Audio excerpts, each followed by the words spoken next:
결론적으로 중요한 건 암의 위치가 가장 중요하다고 볼 수 있겠습니다. 위도 좀 보존하고 기능도 보존하는 술식이 발전하면서 재발 전이가 발견되지 않으면 이제 위암은 완치됐다고 판단을 하고 있습니다. 안녕하세요. 저는 삼성서울병원 상부위장관 외과 위암을 주로 수술하고 있는 최민규입니다.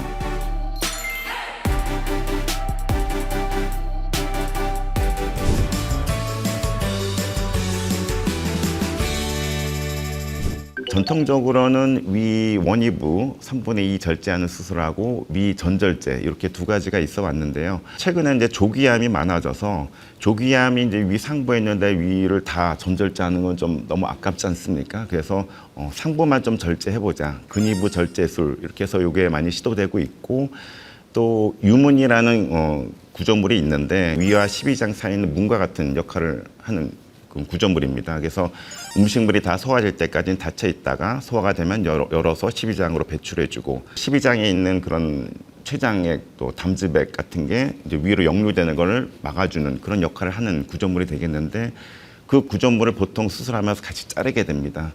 그러면은 이제 수술 후에 음식물이 곧바로 십이장으로 빨리 배출되는 덤핑 증상이라고 하는데 그런 증상이 생길 수가 있고 또 십이장에 있는 그런 여러 가지 담즙이나 이런 것들이 또 위로 역류되는 그런 부작용이 있게 됩니다. 그래서 그런 유문도 좀 보존하면 어떨까? 그래서 유문 보존 술식이 요새 최근에 또 시도가 종종 되고 있습니다. 물론 이것은 모든 경우에 다 진행되는 수 있는 건 아니고 암이 조기암이면서 유문하고 좀 떨어진 경우 이제 그 중간 부위를 절제하고 이어주는 그런 술식으로 진행합니다. 조기암에 있어서 위치에 따라서 그런 술식이 각각 다르게 적용된다고 볼 수 있겠습니다. 절제 범위에서 가장 중요한 건 암의 위치라고 할 수 있겠는데요. 암이 이제 하부 쪽에 있을 경우에는 이제 원위부 절제술을 시행하게 되고 암이 좀 위치가 높은 경우, 그래서 할 수 없이 또 위 상부를 또 잘라야 될 경우에는 위 전 절제술을 이제 시행해 왔습니다. 근데 최근에는 이제 조기암이 많아져 갖고 조금 위를 다 자르지 않고 좀 부분부분을 자르는 그런 수식도 요새는 또 많이 시도되고 있는 상황입니다. 사실은 꼭 그렇지는 않습니다. 하부에 위치하는 암인 경우에 조그맣더라도 또 크더라도 그게 3분의 2 절제 안에 들어온다면은 위 절제 범위는 똑같은 원위부 3분의 2 절제로 끝날 수가 있습니다. 그렇지만 위치가 조금 위쪽으로 가서 하는 경우에는 위 전절제가 되겠는데 암이 커서 상부까지 침범한 경우에는 위 전절제를 하기 때문에 절제 범위가 더 많아질 수는 있습니다.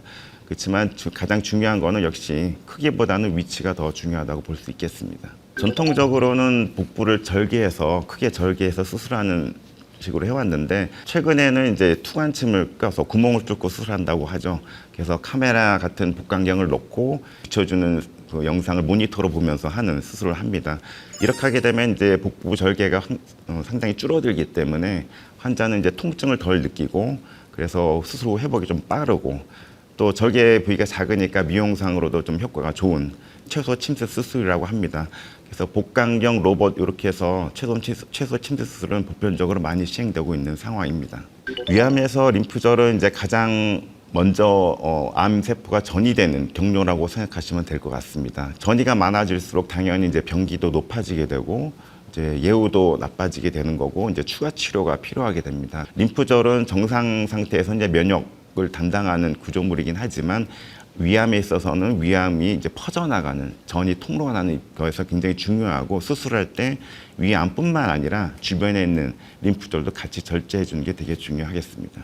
감시 림프절은 림프액이 가장 먼저 배출되는 림프절 구역이라고 볼 수 있겠는데요. 한마디로 가장 먼저 위암이 전이 되는 감시 구역이 감시 림프절이라고 볼 수 있겠습니다. 감시 림프절을 먼저 절제를 해서 거기서 림프절 전이가 없다면 그 바깥의 다른 부위도 전이가 없을 거라 예측을 할 수 있겠고 그러면 불필요하게 광범위한 림프절 절제 또 그에 따른 광범위한 위 절제를 안 할 수 있지 않겠냐. 그래서 위를 좀 더 보존하고 끝낼 수 있는 수식으로 개발이 된 수술이 감시 림프절 수술입니다. 주의해야 될 점은 어떤 경우에는 감시 림프절에 가지 않고 다른 쪽으로 먼저 림프절 전이가 있는 영어로는 스킨 메타스타시스 우리말로 이제 도약전이라고 하는데 그런 경우가 있기 때문에 감시 림프절에 꼭 림프절 전이가 없다고 해서 다른 림프절에 전이가 없다고 믿을 수는 없기 때문에 감시 림프절은 또 상황에 따라서 좀 충분히 좀 신중하게 고려하면서 진행되어야 될 것으로 보입니다.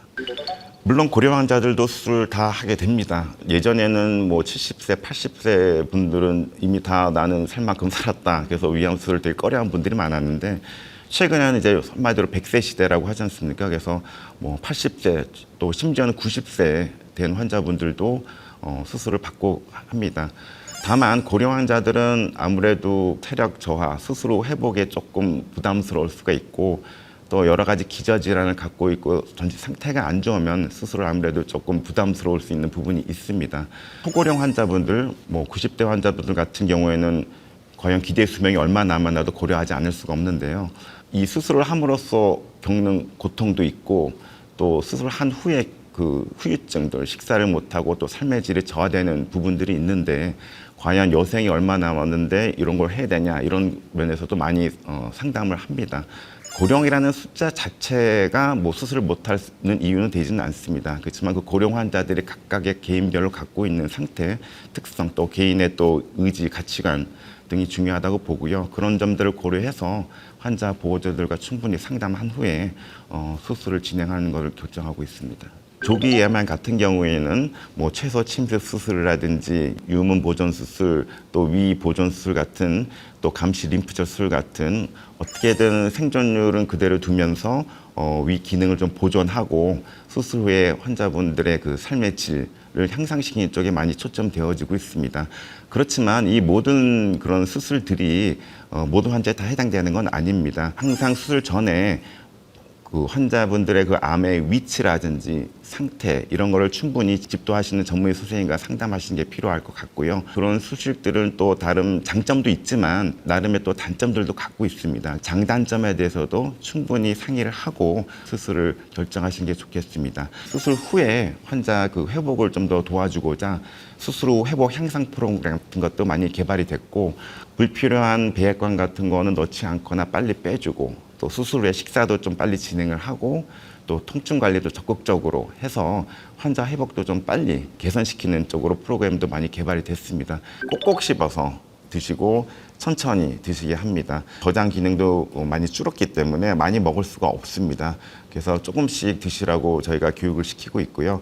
제일 중요한 거는 꼭꼭 씹어서 천천히 조금씩 드시는 게 중요하다고 할 수 있습니다. 위의 기능 자체가 그 소화 기능과 저장 기능이 있는데 저장도 잘 안 될 뿐더러 그 음식물이 들어오면 기계적으로 위가 이제 분쇄를 해서 갈아주는 역할을 하게 되는데 위가 절제가 되면 사실상 이런 기능은 없어졌다고 봐야 되겠습니다. 음식물이 소장 쪽으로 넘어가게 되면 췌장에서 분비되는 소화 효소라든지 담즙 등에 의해서 어느 정도 소화는 되겠습니다. 그렇지만 가장 기본적인 기계적 분쇄 작용이 없어지기 때문에 항상 수술 후에는 이제 식사가 불편한 걸 많이들 호소하십니다. 위암 수술 후에 이제 덤핑 증후군이라고 있습니다. 파게 많이 먹게 되면은 배가 아프고 설사하는 초기 증상이 생기다가 또 시간이 지나면은 또 저혈당으로 빠지는 후기 덤핑 증상을 호소하는 그런 덤핑 증후군이 있게 되는데 결국 원인은 식사를 너무 좀 급하게 또 안 씻고 또 많이 먹어서 생기는 경우입니다. 또 다른 경우는 이제 보조식품, 민간요법 같은 걸 또 많이 얘기하시는데요. 저는 이제 검증 안 된 민간요법은 간혹 보면은 이제 간 부작용을 일으켜서 간 수치 같은 게 많이 상승된 경우를 종종 봅니다. 그래서 민간요법은 되도록이면 삼가시고 정상적인 식사, 영양 균형 잡힌 식사를 하도록 권유하고 있습니다. 결국 암의 진행 상태가 중요하다고 볼 수 있겠는데요.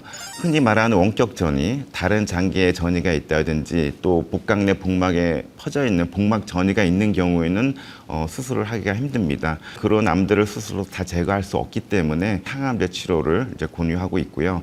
진행 위암 같은 경우에도 요새는 항암 치료가 많이 발전이 돼서 기존의 항암제가 아닌 또 표적 치료제라든지 면역 치료제 같은 신약들이 많이 개발됐습니다. 그래서 위암 치료 그 생존율을 많이 향상시키고 있습니다. 그래서 너무 진행됐다고 해서 너무 실망하지 말고 전문의 선생님과 상담하고 충분히 치료를 잘 받으면 암의 완치를 공평하게 깨할 수 있다고 보고 있습니다.